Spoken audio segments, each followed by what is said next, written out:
Hi everybody, this is Bob Long. It's been a while since I made a quick YouTube video. Sorry about that.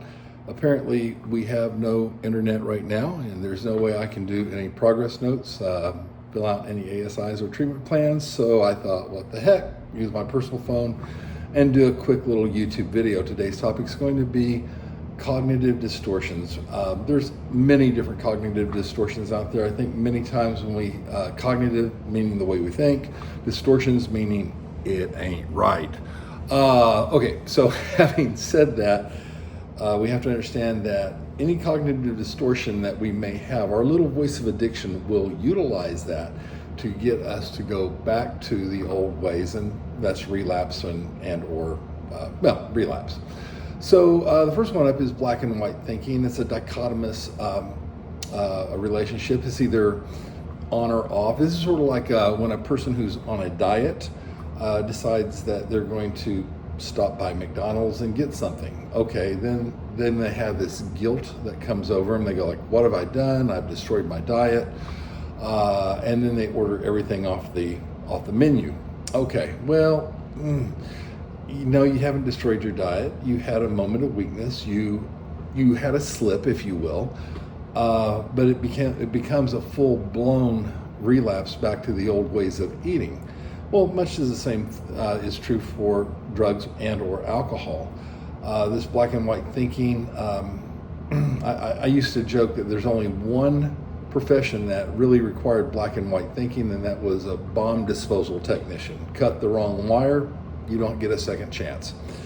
But in reality, relapse is part of this, and if we have this black and white, very rigid thinking, either we're all in or we really messed it up, then we're going to have to maybe look at that and challenge that.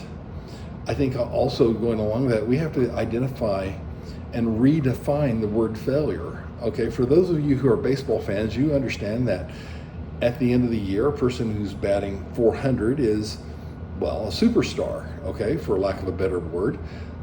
Then what does that really mean? It means every 10 times he comes to the plate, he gets on 4 times. That means 6 times he strikes out. Fantastic, okay. So you strike out more than you succeed and get on base, but at the end of the year, if you're batting 400, you're a rock star. Many times we may be batting 500 or 600 or 700 or even more, and we have that slip, and if we have this black and white thinking, we're going to return back to the old ways, and that little voice of addiction is going to justify it every step of the way. So we're going to have to be very, very careful at it. Personalization is the second one.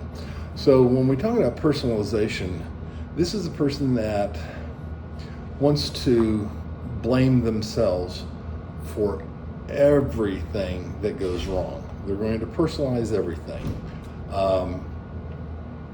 Many different examples. The one that comes to mind is the person who says, we were late getting to the party and we ruined the party for everybody. Well, chances are, no, you didn't ruin the party for everybody. It was a rotten party. It was a stinker. You know, you have some friends that just can't throw a party. It had nothing to do with you, but because the party was going bad, they personalized it, and they're always apologizing for something. And this little voice of addiction is going to utilize this and go like, see, everything's your fault. You are such an F up. You might as well give this up. You're going to fail this too. Why wait? Let's just end it tonight. The next one up is should statements.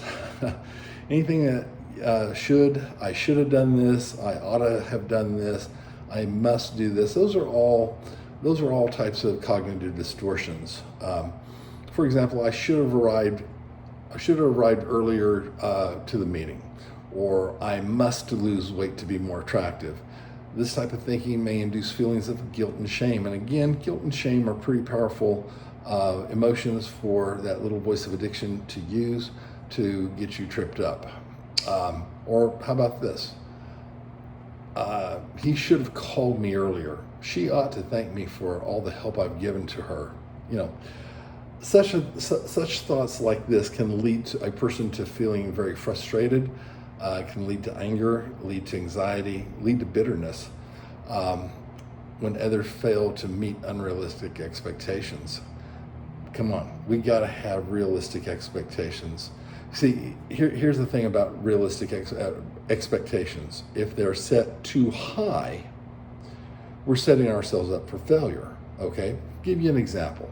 A guy goes, a 14, 15-year-old kid, male, goes out on a date with a equal-aged female, right? And his expectations is he's going to get a hug and a kiss and comp a field, get to second base, something like that, maybe third. But the reality is, at the end of the night, she offers him a handshake. And that's like striking out at the plate, okay? You didn't get on base at all. Now, the distance between your expectation of what was going to happen and the reality of what did happen, this is the area, that gray area, right where my head is where all the, forgive gray, that's the gray area where all this frustration comes into play. And that's where the frustration will lead to anger, and it'll lead to that bitterness and resentment. And then we start developing ideas toward this person who just simply had great boundaries, by the way, or maybe in this case, good taste. No, I'm not going to kiss those lips. I don't know where those been. Or I've seen him eat. Okay, no, not kissing that tonight. Oh, I love this one. He dips? No.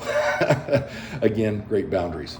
Let's move on a little bit. Catastrophizing. My mom was the world's greatest catastrophizer.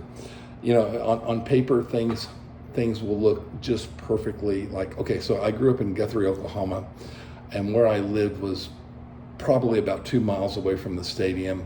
The stadium had one point of entrance where you could come into the stadium and one point of entrance where you leave, egress or whatever you want to call it. So anyway, the games are usually over at 10:30. Mom says, be home by 11. Okay, well, on paper, without thinking about it, that sounds perfect. You're 2 miles away, game stops at 10:30, be home at 11. Okay. Sure. Okay, Mom, bye. Now, my mom's expecting me home at 11 o'clock. Okay, that's the expectation she set. Foolishly, I went along with that expectation, and here's what the reality was. We get to the game, a couple thousand people, and parking in Guthrie, not the greatest. Event parking, I should say. So you park 5 or 6 blocks away from the gate.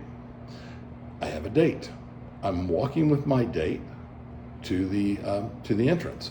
We get in, we sit over there, let's say 50-yard line. We weren't at the far end, but we're around the 50-yard line. We're watching the game. It's a close game. A field goal either way would either make or break. And so we're going to watch it to the end. The end comes. Guthrie will either win or lose, one of the two, right? And at that point, we get up to leave. Well, there is this, everybody is getting up to leave, and they have to funnel through that little exit. So you have a whole bunch of people trying to get through there. Now it's 10:30. By the time I even get outside the gate, it's probably about 5 till 11. Now, I'm not going to have my date run 5 blocks to the car. We're going to walk, we're going to talk, we're going to hold hands. We get the car, get in. Now, if you've ever been to an event, you know that there is bumper to bumper gridlock traffic going very slowly until you get to, the first red light or maybe the second red light. Okay, so now it's 11:30. I still have to take my date home, and I'm 30 minutes past curfew. And listen, I'm a guy. I'm 16. I want to, make out a little bit, right? So now we're getting home. We're getting to her home after making out a little bit. Now it's probably 12:15, 12:30. And now I get to drive back to my house. By the time I get home, let's say it's 1:45 or 1 o'clock. At this point in time, my mom's expectation of me being home at 11, the reality, I'm getting home at 1 a.m. There's 2 hours of unaccounted time. My mom would catastrophize. My dad would later tell me she would start rocking in the, in the chair and in the living room. And then about 5 till, she said, well, he should be home any minute now. In reality, at 5 till 11, I was just getting out the gate. At 11 o'clock, she was on the porch looking up and down the street for me. At 11:15, she was in the front yard looking up and down the street. 11:30, she was calling the hospital to see if someone who matched my, appearance was in a car accident. Okay, wow. This is catastrophizing. She goes to the absolute worst possible. And I also adopted that catastrophizing. My story on catastrophizing, very simple. It happened just maybe about a year ago. I was leaving my second job. It was, 9:45, 9 o'clock, something like that.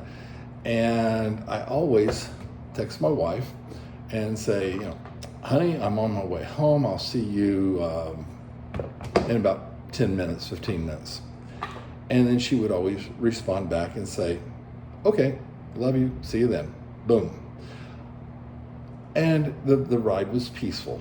This one night, I text her. I said, leaving, see you soon, love you, Bob. Send.